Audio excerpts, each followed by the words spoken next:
Hello everybody and welcome to my playthrough of Umineko, the epic saga by the maker of the Higurashi games. This is the, what is it called? The Umineko Project, which is basically a redone translation and stuff on top of the PlayStation 3 game, which is essentially what it is. This is not the Steam version. This is a game you can get online. You just type in Umineko Project and you can just go on the website. So yeah, this has updated translations, has a lot of the visual effects and stuff from the PlayStation 3 version that Steam version does not have. It's really kind of the definitive way to play the game from my understanding. And with that said, let's get right into it. This is a very, very, very long game. So this will be a very, very long series. I'm really excited to get into another, like, really long game. You know, like, I played, like, Fruity Crusade. I played all the Fruity Crusade games. Well, no, actually, I didn't. I didn't play the spin-offs. Like Trigger, what was it? The Trigger, Crusade Trigger, Phantom Trigger, whatever it was. Didn't play those, but I did play the main games. Those were really good, by the way. You should play them. And the first game was like really long. It was like 150 parts for all the routes or whatever. Like it was crazy. It was crazy long. Crazy long. I expect this to be probably similar in length. So yeah. Welcome to Rokkenjima. Begin the game. So there's episodes, right? We can't actually do these yet. We can unlock them. But why would we, right? We're not going to understand the story. So let's start episode 1. It took me a bit to actually get this working. I had some issues like installing it and everything, but I did manage because the instructions I was using weren't completely clear, but I managed to get it. The story is undoubtedly nothing more than fantasy. It could not possibly have any relation to real persons. Events.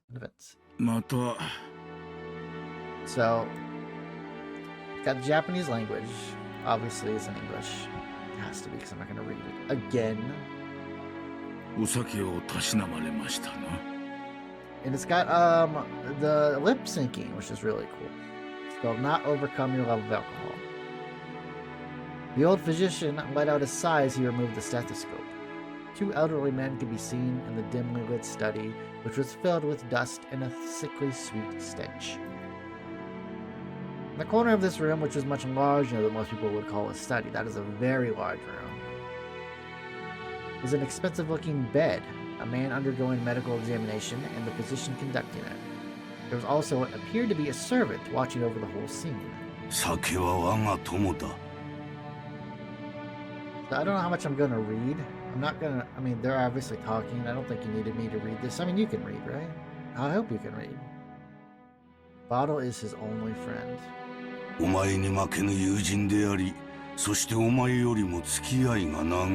Jesus. As the man baring his chest for the stethoscope rearranged his clothes, he spoke unapologetically. Kinzo-san, あんたの体が一見調子がいいのは薬が効いてるからだ。だが、そんな強い酒を飲み続けては薬の意味もなくなってしまう。It's the guy who just drinks and doesn't care. 悪いことは言わん。You know, like he's that old. He's at that age where like it doesn't matter. If he dies, he dies. 酒は控えなさい。忠告の気持ちだけはありがたくいただいておく。我が友よ。元気。もう一杯頼む。 Jeez. Come on, man. 心持ち薄めでな。南條の顔も立ててやれ。よろしいのですか。 So these sprites are obviously different. From my understanding, these are what people consider to be the best sprites of the series. Like the iterations of the Umineko games. After eyeing both the master who demanded the alcohol and the family doctor who forbade it, Genji, the old butler, silently gave a slight nod and carried out his master's orders faithfully. Family Doctor Nanjo let out a deep sigh once again as he watched the butler busy himself alongside the liquor cabinet. There was a smell filling up the room. The sweet, poisonous aroma felt as though it melted the heart, if not the soul itself. It was the smell of that venomous green drink that the man couldn't bear to part with. 南條、お前は私の長きにわたる親友だ。今日まで私を長らえさせてくれたことを深く感謝する。私は何も医者としての忠告など I don't 金 understand 蔵 anything. さん You don't は listen to 全 me. く聞いてくれませんからな。お前とて差し間違えた手を待てと言っても聞かぬではないか。ならば愛子というものだろう。親方様。すまぬ。薬は切れても死にはせんが、こいつが切れては死んでしまうでな。Disregarding Nanjo, who had his face set in a resigned expression, Kinzo took the glass that Genji was holding out to him. Very few people would associate that venomous color with an alcoholic beverage. I don't think I would drink like a green drink. I mean, I don't drink at all anyway, but like, if it was green, I would definitely not drink it. 正直に話せ。私の命はあとどの程度持つ？ How much time do I got, Doc? さて、どのくらいと申し上げれば、そのお酒を控えてくれますやら。Yeah, when we actually take it seriously. Nanjo once again let out a sigh of resignation. Then he finally spoke to Kinzo as the latter swirled his glass. 長くはありませんな。どの程度に長くないというのだ。このチェスで例えましょう。Let's illustrate it with the chess game. 金蔵さんの詰めもなかなかですが、私のキングを追い詰めるには至りますまい。Why can't I just like move this along with my mind so I don't have to hit the button all the time? Actually, wait, hang on. Hang on. There might be an auto moving thingy. So you may be wondering what the hell this means. This is just a language translation pack I installed for this, which is like the ideal translation for the game, to my understanding. No. Oh, it shows you the characters so far. Oh, it doesn't show you all the characters. I like that. There's tons of characters in this game, by the way. That's really cool. So you don't really get spoiled on things. I like that. That's a cool thing. Auto mode. There is an auto mode. How do I turn it on?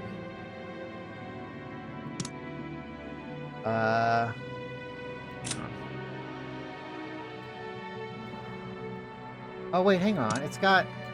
Wait, hang on. Where's my controller? Is the controller support? It is a game that has controllers from a system house controllers. Nanjo's guys were directed at a side table with a massive chess set placed on top of it. Oh no, it doesn't work. Dang it. That sucks. Judging by the positioning of the pieces, the game seemed to be entering its final stage. Black's rook and bishop were cutting deeply into enemy lines. White's king had already been castled and cornered, so that even an amateur could see that the match would reach its conclusion before too long.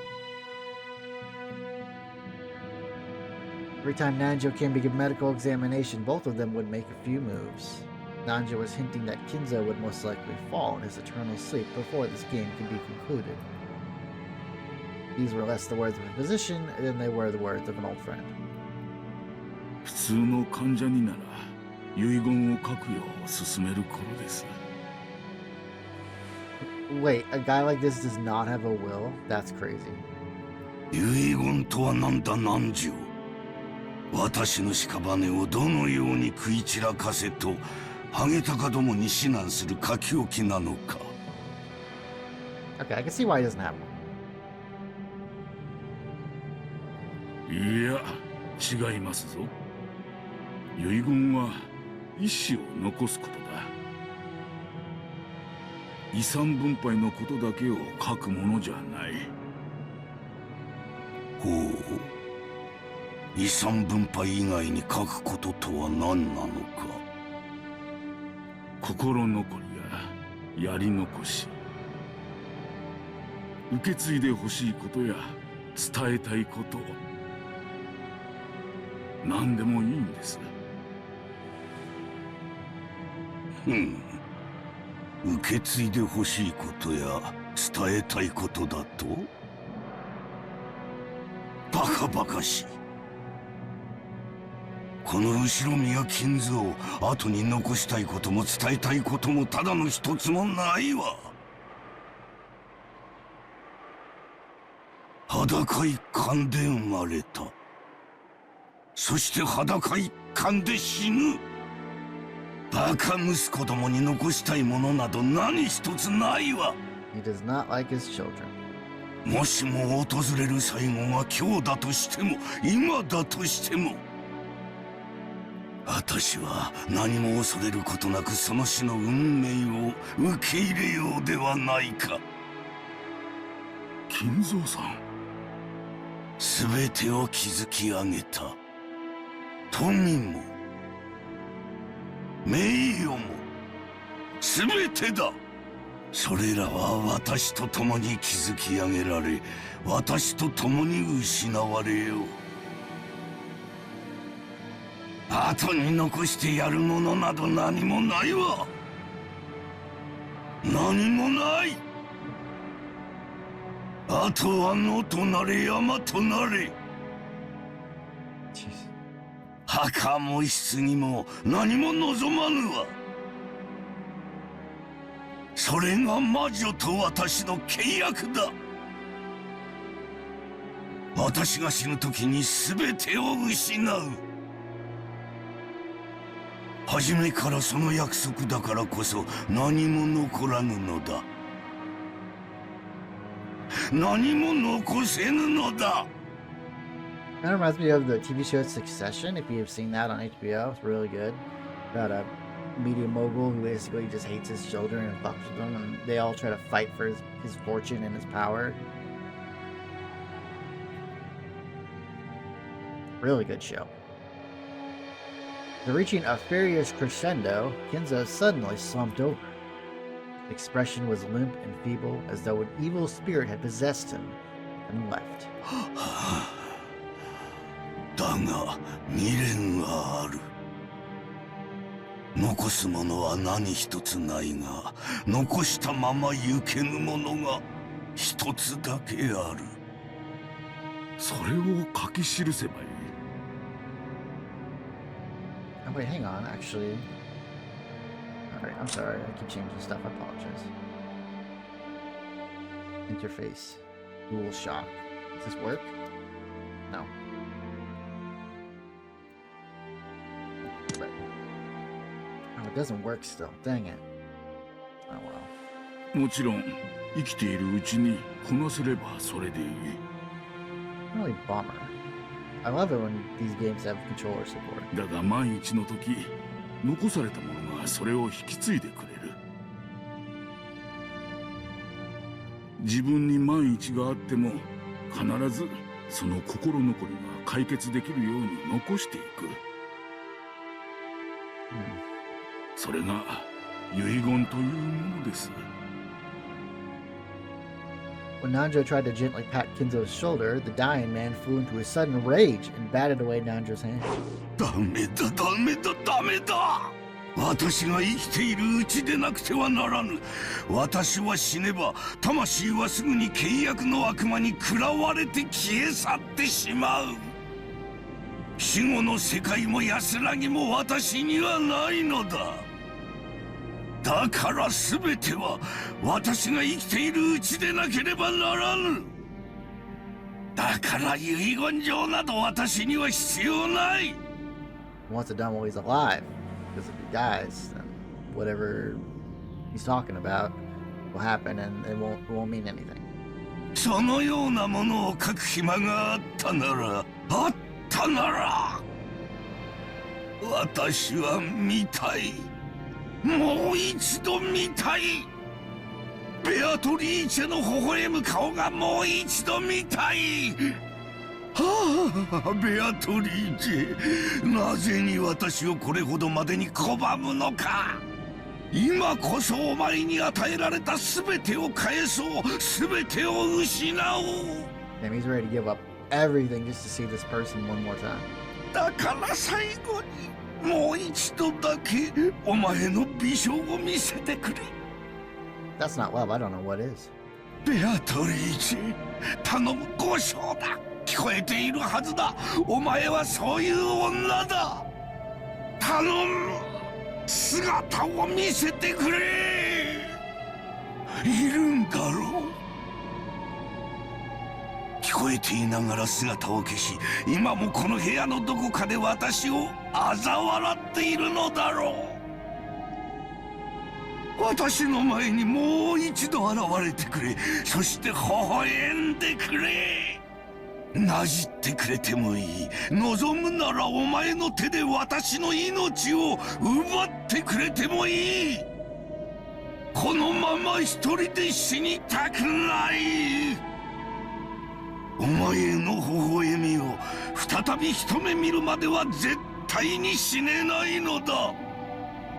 ああ、ベアトリーチェ、ベアトリーチェ、この命はくれてやる。お前にくれてやる。五章だ、ベアトリーチェ。That was nice. I like that. I haven't seen that.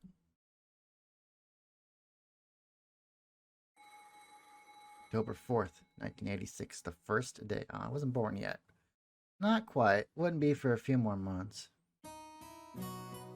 Order of Summer. へえ、時代ってやつは進歩してんな。 That word. たったの20分でついちまったんだから驚いちまうぜ。I couldn't help but scratch my head and marvel at how far things have come in just recent years. We used to go by boat. Back then, we were all forced to endure nearly half a day of swaying back and forth over the sea before we reached Nijima. Things have gotten so much more convenient these days. Still, I've never been on a plane this small. I've flown in a huge jumbo jet before, but this will be my first experience in such a tiny one. It's gonna shake, isn't it? I always say smaller boats shake more than big ones, so I guess the same rule probably applies to planes? I don't know. Now just spare me. 大丈夫だよ、バトラー君。船に比べたら全然揺れは少ないよ。うわ、ジョージの兄貴かよ。Can I like click on these? No, I can't. 急に勘弁してくれよ。 It's weird they have 今 those ので like 寿命が highlighted. 3年縮んじまったぜ。つうか、揺れってなんすか？別に俺は飛行機も揺れんのかな、まさか落ちたりしねえかななんて夢にも思っちゃいないぜ。 So you can see they'll have that little outfit, like that little mark on their like clothes or whatever. That's like kind of their family crest in a way, I guess you'd say. So like that's like only for like family members and like other like close important people to the family. Like you saw the butler had one. Obviously he's not a family member. So like it's like a sign of like nobility in a way. ごめんごめん。もう小さい頃とは違うよね。あれから6年も経ってるんだし、もうバトラ君も子供じゃないか。じゃあ兄貴はタバコも酒も OK ってかよ。タバコは興味ねえけど酒は飲んでみたいよな。兄貴なんかおじさんの遺伝子あんなら相当飲めちゃいそうだけど。You say my dad's a drunk? 僕の場合は好きで飲むというよりは仕事で飲む方が多いからね。日本のビジネスは酒抜きでは難しいよ。I have heard that's the case. A lot of, businessmen and such, will go out for drinks like after work or whatever to socialize. And if you don't drink, you're kind of, awkward. You don't get those, like, connections. そうっすよね。だから俺も今晩の夕食あたりに初挑戦してみようかなって。ダメだよ。バトラ君はまだ未成年じゃないか。未成年の飲酒は発育に悪影響を及ぼす可能性がってこんだけタッパがありゃ俺の発育は十分っすから。むしろちょいと身長縮めた方が服が探しやすいくらい。My chest out proudly. Until I hit my growth spurt, my height was below average in my class. Then I grew and grew, and before I knew it, I passed 180 centimeters, or 5 feet 11. It's taller than I am. I'm not very tall, I'm 5'8". I guess I have all that muscle training in those shady mail-order performance-enhancing drugs to thank for that. I don't know about that. Before then, I never dreamed that I'd shoot 10 centimeters above George Zaniki, who had reached his peak height early on. Damn, I bet all my relatives will all say, "Look how big you've gotten, Battler Chan," or something. That's so embarrassing. Should just give me a break. Anyway, my name, Battler. Oh, it's pretty damn weird, don't you think? It's a weird name. Gotta wonder what my parents were thinking when they named me that. Never met anyone who could read it right the first time. I'd usually get Sento-kun. Sorry, but that's not even close. My name is written as such. Can you read it? No. The first part is my family name, Ushiromiya. That's a very plausible Japanese pronunciation so far. Problem is my given name is made up of the characters for fight and person, and it's pronounced babbler. Put it all together and we got Ushiromiya Babbler. Pretty crazy, right?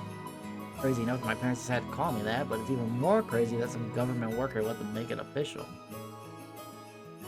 Both groups are at the top of my must-kill list. Anyway, this is one of my cousins. His name is that, pronounced Ushiromiya George. He's 5 years older than me, so he must be turning 23 this year. Since the Ushiromiya cousins consist of 2 boys and 2 girls, I end up playing with George all the time. Because I've always thought of him as a big brother, I still call him Aniki today. しかしバトラ君は大きくなったな。 Oh, here we go. It's already started. 男子3日をわざれば刮目して待つべしとはよう言うたもんや。やっぱり血かしらね。ルドルフも高校くらいまでは身長そんなになかったのよ。成長期が遅い方が最終的には伸びるのかもね。んなことないっすよ。男は中身も伴わなくっちゃ。そうや。 I like that. Not just tough on the outside, but tough on the inside. バトラ君は分かっとる。男は中身で勝負なんや。常に己の鍛錬を忘れたらあかん。そして虎視眈々とチャンスを待ってドカンと開花させるんや。わしもまさか今日会社社長なんて一国一城の主になれるとは思わんかった。そうや、あの無一文の焼け野原がわしの原点なんや。This stout, pumpy old guy is George Niki's dad, Uncle Hideyoshi. He's the husband of Dad's older sister. In other words, we're not blood related. He's nice to children, sociable all the time, and even quick to give out some spending money to us kids. Simply put, he's an awesome uncle. One you want. He speaks in an odd and very noticeable Kansai dialect, but he's actually a natural-born Kanto man. Ah, Pokemon. The Red Blue guy. Apparently, impressions are everything in the business world. So speaking in a different style than other people is an act that makes him stick out more. That's kind of true. You simply, you do tend to remember people's unique differences more than, their likenesses. However, I hear he gets embarrassed when talking with an earshot of a real Kansai person, so he switches back to standard Japanese. I don't really get it, but he's definitely an interesting person to say the least. すぐ自分の自慢話に入っちゃうのがたまに傷なのよね。 She's got like a tattoo going on. What the heck? およしなさいな。バトラ君、耳にタコができちゃってるんだから。ねえ。そんなことねえっすよ。でもいいじゃないっすか。語れる武勇伝があるってのは男としてかっこいいことだと思いますよ。俺なんか語るような話は何もないっすからね。あらそう？バトラ君なんかそのルックスでいっぱい女の子を泣かせてそうだから、さぞかし武勇伝が多そうだと思ったんだけど。うわあ、だ情報弾じゃないっすよ。 Me date? Are you kidding? そんな妙な武勇伝あるわけないじゃない。むしろ紹介してほしいくらいっす。 Can you hook me up? You know anybody? あら、あるんでしょ武勇伝。おばさんにも後で教えてね。Oh, that voice though. Nice. ジョージったらそういう浮ついた話が全然ないんだから。This is George Niki's mother, Aunt Ava. She's my dad's older sister. She and Uncle Hideyoshi are a pair of jokers, and they've always teased me back as far as I can remember. Sometimes made them a bit hard to get along with when I was small. Well, I guess the events of the last 30 seconds prove that they can still be hard to get along with. Even so, George and Nikki's family is interesting and fun, and they seem to get along just fine. Sheesh. Pretty much the opposite of my family. バトラ君、ルドルフさんを見なかった？あ、さっきお手洗いに行くのを見ましたけど、まだ出てこないんすか？こりゃぽっくりいっちまったかな。ナムナムナムナム。Num num num num num. 自分のお父さんにそんな言い方はないでしょ。まあ、あの人のお手洗いが長いのは今に始まったことじゃないし Cool ね。 shirt she's got on. Wow, look at that. Is that like... Are those cutouts? Or is that is those like white diamonds? That looks really cool. ああ、 Oh あ yeah, んにゃ that's ろは definitely 昔 cut から out. そうで Because す。 you can see where the skin is darker at the bottom. Oh wow, that's an interesting look. I like that. 雑誌持ってトイレに入るのやめてほしいんすよね。何の雑誌持ち込んで何をしてんだか。あら、そんな心配は全然不要よ。私と一緒にいる以上、そんなこと一人でさせやしないもの。Wow. Okay. 何の話か後でじっくり聞きたいっすね。親父め、玉まで握られてグロでも出ないわけだ。握っとかないとどういうことになるかよーくわかってるでしょ。いやいや全く。あのクソ親父の手綱はキリエさんにしか無理っすよ。実の息子の俺も喜んで譲っちゃいますわ。ええ、任せてちょうだい。そういうの得意なのよ。This woman is my father's wife. Her name is Ushiromiya Kirie. As you can probably tell from our conversation, she's not my real mother. She's basically my stepmother. My real mom died 6 years ago. Kirie-san is the woman Dad married afterwards. It's understandable for someone my age. I could never bring myself to call his new wife Mom. I did that with my stepdad, too. I never called him by his... And, I never called him Dad. I was called him by his name. And I doubt she feels like using the word son on this massive kid is no relation to her at all. We're not little kids, We know there's nothing to be gamifying. So we decided that we wouldn't force ourselves to pretend that we were family. We decided to act a bit more frank with her, acting as though she's a friendly neighbor, really, instead. Yeah, you could tell he was definitely acting like Not like you would with the paternal parent, really. It's much easier if we just keep a little distance instead of forcing ourselves to act all close and making each other uncomfortable. Kiriya-san has always been very open about all of this, and thanks to that, we've been able to get along pretty well. Then, just as when we were bad-mouthing Dad about being in the bathroom, the man himself came back, wiping his hands with a handkerchief. バトラーなんだよ、親父。耳つねんな、耳。また母さんと俺の悪口を言ってたろ。No, never. なんでお前には父親に対する尊敬の念ってやつがわかねえんだ。いでででででででででであいでよ、クソ親父。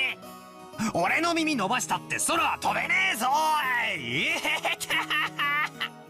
ほれほれ、縦縦横横丸書いて逆に回して倍率どんどんさらに2倍。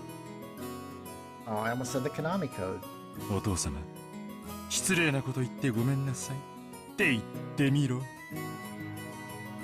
冗談じゃねえぜ。そういうのは会員制のお店でやりやがれってんだ。だ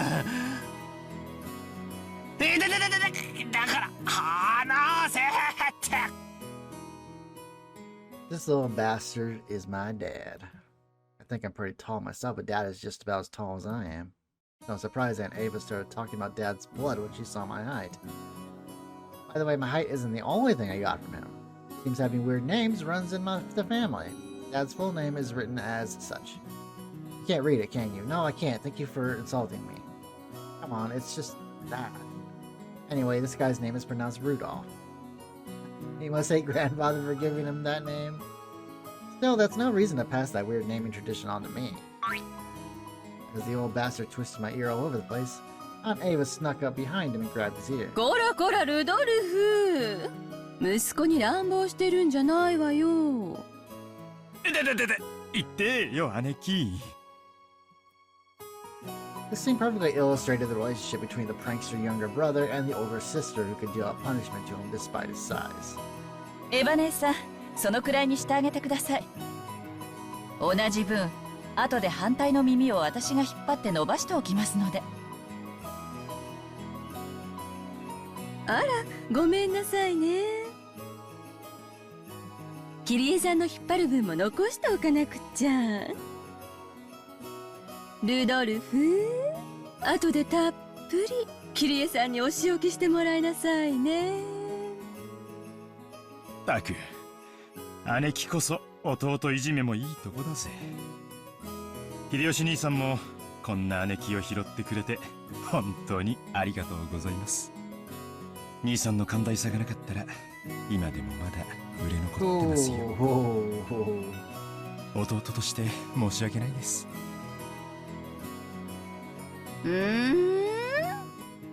誰が売れ残るって？ After taking 2 to 3 steps back, Aunt Ava unleashed one of her beautiful high reverse roundhouse kicks, which stopped just a centimeter away from the tip of Dad's nose. After starting out with Tai Chi Chuan for her figure, Aunt Ava then developed an interest in the Chinese martial arts. After that, she went through karate, taekwondo, capoeira, and what is she learning now again? Well, anyway, they say that a woman's weapons are in her lower body, and that's literally true for Ava. ルドルフ、側頭部直撃だと一発で混沌するわよ。この間演舞でミスって相方泡吹いちゃったんだからね。いやいや、足癖の悪い姉貴で本当に申し訳ないです。Yeah, completely unfazed, shrugged and smiled ironically at Uncle Hideyoshi. わしには兄弟がおらん。だからエヴァとルドルフ君のじゃれ合いを見とると胸がポカポカしてくるんや。兄弟や家族はほんまにええもんやな。あら、ジョージ君に弟を作ってあげるという話はないんですか？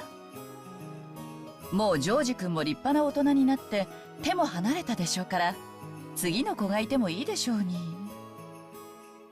おいおいキリエ、生まれてくる子の苦労も考えてやれよ。よくこの性悪姉貴から生まれて、ジョージ君はあんなにもまっすぐ育ってくれたもんさ。本当にジョージ君は偉いな。うちのボンクラに今度爪の赤を分けてやってくれよ。そんなことないわよ。エヴァ姉さんの教育が間違ってなかったから、ジョージ君はあんなに素直ないい子になったんだから。ですよね、姉さん。あらあら、そんなうちのジョージもまだまだ頼りなくって。そうそう、それよりお宅のエンジェちゃんはどんな具合なの？吐いちゃったって聞いたけど。そうやそうや、久しぶりに顔が見れると思って期待してたんやで。大丈夫なんか？いつも季節の変わり目に風邪をひくんです。どうも弱くって。本当は連れてきたかったんですけど、今回は私の実家に面倒見てもらっています。それが賢明よ。本家の毒気に当てない方が治りは早いもの。大人の都合より子供の病気の方が大事よ。わしな、吐く風邪によう効く薬知っとんや。帰ったらすぐ送るさかい、使うてくれや。ありがとうございます、秀吉兄さん。いつもお世話になりっぱなしで。Once the conversation suddenly veered off in that direction, we kids really didn't have any chance of butting in. For now, I'm just happy Aunt Ava gave Dad his just desserts for tugging on my ear. まだ天候調査中がなくならないね。Yorjaniki pointed at the counter. The checking weather sign was stuck next to the departure times for flights we were scheduled to board. According to Nikki, smaller planes are more subject to winds and other effects of the weather, which makes sense. Smaller. It's not at all uncommon for flights to be delayed because of that. Wait a second. We are totally sure it's not going to shake right. Down here on the ground, it just looks so cloudy, not windy. Well, I guess it's different up where the planes fly. ちょっと天気が怪しいものね。Ava looked at a TV in the lounge. The weather forecast was being broadcasted, informing us that a typhoon was approaching the Kanto region. また台風か。親族会議が毎年10月ってんじゃ。これは宿命だぜ。もうちょい時期を選んでくれりゃいいのによ。どうかね。私もお盆の時期にやってくれればっていっつも思うわよ。ならルドルフ、それ今回の会議でお父様と兄さんに提案してみればいいじゃない。冗談。姉貴が言えよ。俺が何を言っても兄貴は聞かねえよ。いやよ。私は別に10月でも困らないもの。ルドルフが台風が嫌だからって言うから提案したらって言っただけよ。俺は台風が来るのはいつものことだなって言っただけだろ。お盆の時期がいいって言い出したのは姉貴だぜ。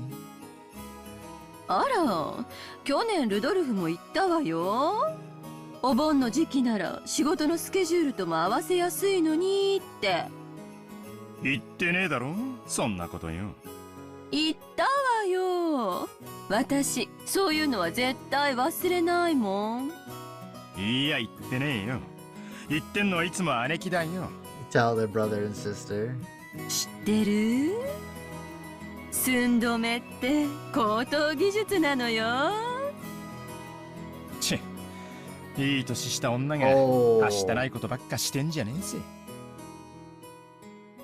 Dad and Ava's argument looked no different from a couple of brats quarreling.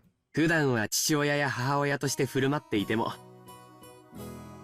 こうして親族会議で元の兄弟に出会うと、子供の頃の自分に戻っちゃうからだろうね。They really do. と冷静に分析できるジョージ兄貴の方がずっと大人に見えるぜ。俺は将来あんなクソ親父みたいにはなりたくないに。なるなら兄貴みたいな知的な大人になりたいもんだぜ。僕かい？僕なんかまだまださ。社会経験が全然足りないし、社交性も度胸も足りない。バトラ君にはそれらのいくつかがすでにあるように思うよ。だからきっと成人したら僕なんかすぐに追い抜いちゃうさ。Umineko scratched his head and laughed as though trying to hide his embarrassment. Of course, he was just being humble.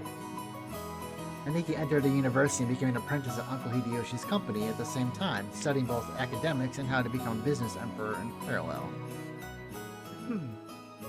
Then, right after graduating, he got up into Uncle Hideyoshi's company as his father's aide, piling up a lot of real-life experience as he devoted himself zealously to his work. His great dream is to one day stand on his own and build up his own kingdom. Umineko's a real paragon of man, sparing no effort as he strives towards his goal. It's no exaggeration to say that I really respect him. And then there's me. I'm nothing at all like Umineko. I'm living my happy-go-lucky, idle high school life to the max. Dreams for the future. I'd like to just sit back, stay cool, and let the money flow in, but of course that can never happen.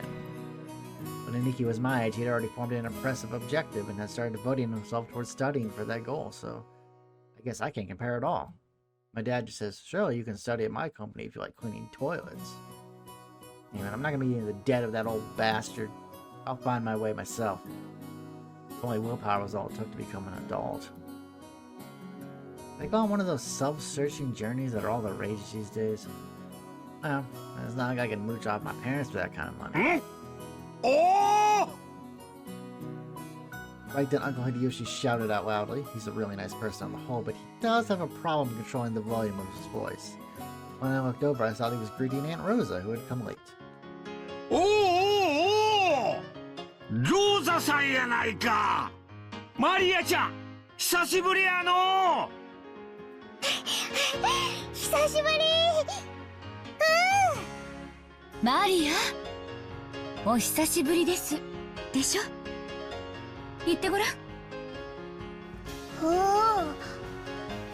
お久しぶりです。そうや。Good job, Mario. よく言えたな。ご褒美に飴玉あげような。I love her headband, it's really cute. おっと、あれ？どこにしまったんや。ローザさん、お久しぶりです。マリアちゃんもお久しぶり。ご無沙汰してます、キリエ姉さん、秀吉兄さん。あら、バトラ君？大きくなったわね。Oh, come on. いやー Can't anyone just say hello? 今日は会うたびに言われてて恥ずかしいっすよ。おう、ローザ、遅かったな。飛行機がダイヤ通りだったらギリギリってとこだったぞ。ごめんなさい、列車の接続がうまくいかなくて。なに？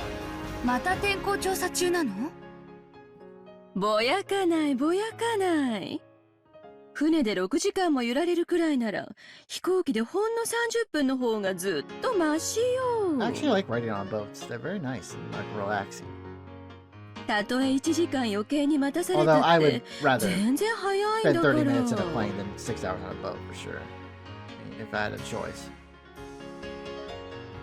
Yeah, even if they have to wait an hour to do it, it's still faster overall. マリアちゃんも大きくなったで。今身長いくつあるんや？身長いくつあるんや？ Maria-chan parroted Uncle Hideyoshi's question, looking up at her mother. I guess she doesn't remember her own height. She's probably right in the middle of a growth spurt, so her height must change every month. Give it a few more years and she'll suddenly start looking feminine. この間の身体測定でいくつって出たっけ？これでも少しずつは伸びてるんですよ。ねえ。去年よりもずっと成長したと思いますよ。今年で9歳でしたっけ？ 9歳。そうだね、9歳だね。マリアちゃんも元気そうでよかった。よいしょ。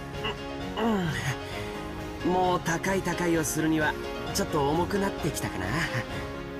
うわ、ジョージ兄貴、そりゃレディに失礼だろ。俺がやってやるぜ。When I went to lift her up in Aniki's place, Maria stiffened defensively, staring suspiciously in my face. Ah, that's right. The last time I met Maria was 6 years ago. She was only 3. Of course she doesn't remember my face. マリアちゃん、覚えてる？バトラ君よ。一緒に遊んでもらったの忘れちゃった？無理だろ。最後にバトラと会ったのは3つの時だぜ。3つの時の記憶なんか残ってねえ Yeah, よ。 you really don't. I think I read somewhere you really become conscious of your own memories, like when you're like roughly like 6, I think, 5 or 6. It's kind of crazy when you think about it. She must know everyone's face apart from mine because she meets them every year, but I haven't had contact with the Ushiromiya family for about 6 years now. So it's really no surprise that this 9-year-old girl doesn't have any memories of me. Even I can only just barely remember her being the 3-year-old crybaby. マリア、バトラお兄ちゃんよ。ルドルフおじさんの息子さん。わかる？おじさんの息子さんが、おじさんが息子さん。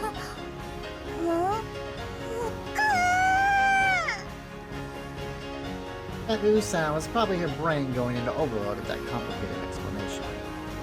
I guess the phrasing of that was a bit confusing. Ni or Oni, title you'd use to refer to an actual older brother, can also be a friendly honorific for a boy who's only a bit older than you. It's just like Ni or Oni, the word for big sister. マリアちゃん。彼はバトラ君。僕と同じいとこだよ。庄司お兄ちゃんと同じ？バトラ？いとこ？そう。よくできたね。This part of Aniki is what really makes me look up to him. Someone who isn't married, he's great at dealing with kids. That's what you want in a man. I'm sure he'll be an indulgent father in the future. バトラお兄ちゃん？ Maria looked straight at me with a questioning expression as though she's asking whether it was okay to call me that. おや、俺がバトラだ。よろしくな、マリア。こらマリア、呼びつけちゃダメでしょ。バトラお兄ちゃんと呼びなさい。いいっすよ、ローザおばさん。細かいことは気にしないっすから。なあマリア、俺とお前は名前を呼びつけ合う仲だもんな。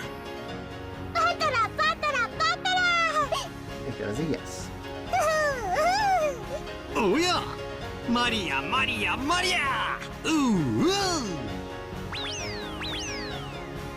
We horsed around for a while to make up for the 6-year gap in our friendship.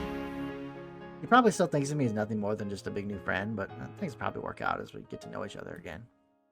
But I'm surprised. Just the way I remember her being 6 years ago. Seems that people just don't change that much after all. I'm very happy that she's still the pure, innocent girl I remember. Her name is written as such, of course. That is pronounced Maria. The third character looks like a... I was literally just gonna say, that looks like a cross. That looks really cool. I was literally gonna say that exact phrase. Feelings don't usually show up on her face, so it can be a bit difficult to know just what she's thinking, but it's just how she looks on the outside. On the inside, she's just a sweet, normal girl. This is Maria's mother, Aunt Rosa. She's my dad's younger sister. Rosa is written as such. Her name is... Here's a name that's totally not Japanese. Sorry to say, but her name is almost as ridiculous as Dad's. Gotta respect her for not ending up as screwed up as he is. When I think about it, all the names in my family sound foreign. Why is grandfather so obsessed with that? Because of him, even we grandchildren have to put up with this weird naming sense. Even more annoying since grandfather's own name is perfectly normal. Anyway, there's one thing about Aunt Rosa that's a relief compared to the other family members.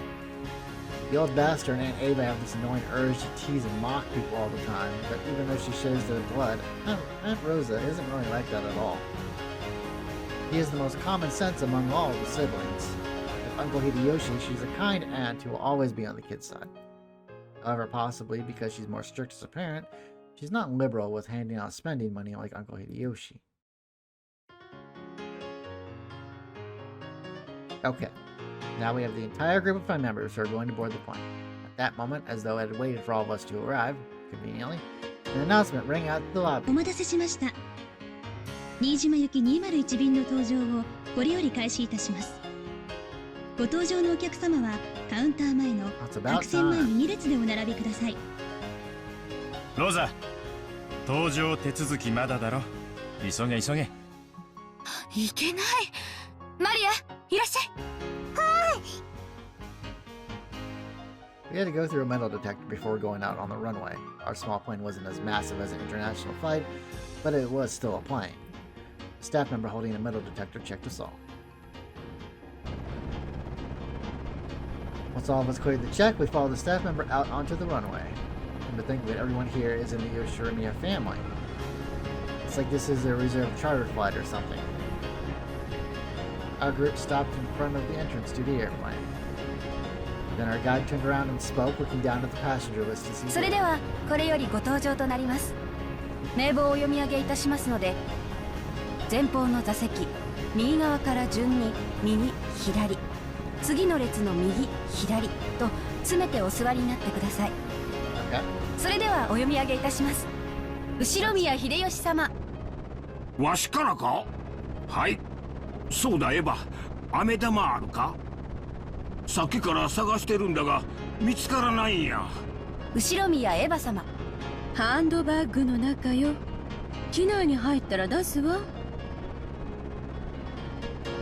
I think candies are a good way to protect your ears from hurting because of variations in atmosphere pressure when they're taking off. That definitely happens for me because if I have chewed gum on flights, because if I don't, my ears hurt like a bitch. That's probably what they're talking about. 俺の席窓際だといいな。 Some people don't have that problem. Not from not me. I have that problem. 大丈夫だよ。窓際席しかないもん。 As George Nikki said, there were apparently only 2 lines of seats. So this is what a small plane is like. We are totally sure it's not going to shake, right? 後宮ジョージ様。はい、大丈夫だよバトラ君。あんまり揺れないから。後宮バトラ様。兄貴、あんまりってどのくらいだよ。船から落ちても泳げるからいいが、飛行機が落ちたらそれでおしまいなんだ That's a ぜ。 good point. もちろん客席にはパラシュートがあるんだろ。ねえの？ we don't. 後宮ルドルフ様。ほらバトラ、感動してねえでとっとと奥行け。言って親父。おさってパラシュートがねえんだよ。後宮桐江様。ほら仲良くじゃれてないの。進む進む。痛えよキリエ。押すなって。ボンクラが進まねえんだよ。後宮マリア様。進む進む。後宮ローザ様。こらマリア、静かにしなさい。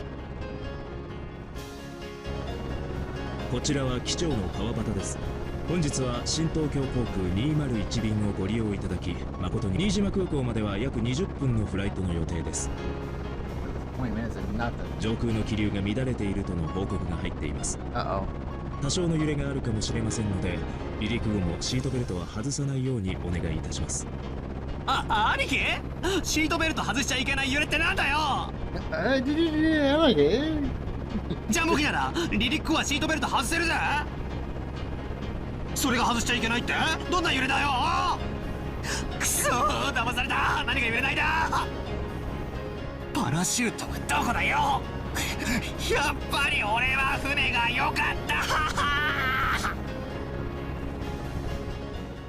Oh my goodness. Ooh.